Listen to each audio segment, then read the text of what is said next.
យ៉ាងណាមិញមនុស្សយើងតាំងពីតូចមករហូតដល់ធំនឹងចេះមានការទទួលខុសត្រូវដោយខ្លួនឯងបាននោះក៏ត្រូវមានឪពុកមានម្ដាយមានគ្រូមានអ្នកមើលថែ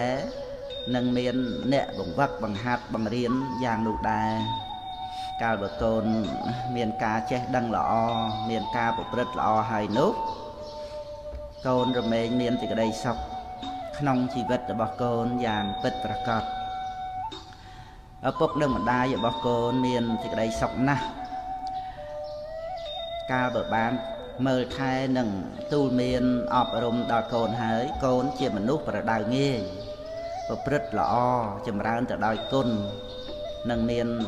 សីលធម៌ប្រចាំខ្លួនជាប់ជាឧបនិស្ស័យតាមការដែលម៉ែឪទូលមាននោះឪសូមឲ្យពរដល់កូនមាសពុកកតញ្ញុតាធម៌ជាគុណធម៌ដែលសំខាន់ក្នុងភាពជាមនុស្សនេះណា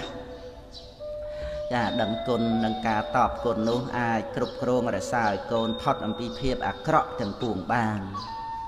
បុគ្គលដែលតបគុណដល់អ្នកដែលមានគុណរមែងមិននិយាយ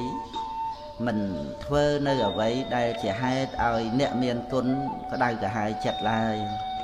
កតញ្ញុតាធម៌មានកម្លាំងដ៏ក្រៃលែងបើមិនគិតឲ្យល្អទេគឺមិនអាចយល់បានឡើយដូច្នេះកតញ្ញុតាធម៌ត្រូវកូនខំប្រឹងគិតឲ្យបានល្អកុំយល់ថាមិនសូវសំខាន់នោះមនុស្សដែលអាក្រក់ខុសនៅក្នុងសិលក្នុងផ្លូវនៃពធផ្លូវនៃព្រះវិន័យមានកំហុសទៅបានតាំងតែពីខុសតូចតិចរហូតដល់ទៅខុសធំគឺកើតមកអំពីការមិនដឹងគុណនឹងឯង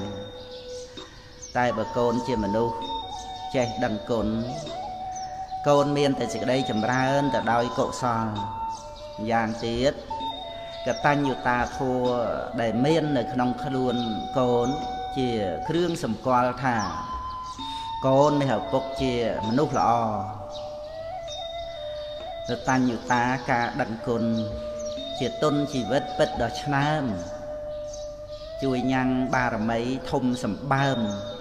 និងជាដង្ហើមនៃកុសលកតញ្ញុតាការដឹងគុណនាំចាកទេរុនបាបកង្វល់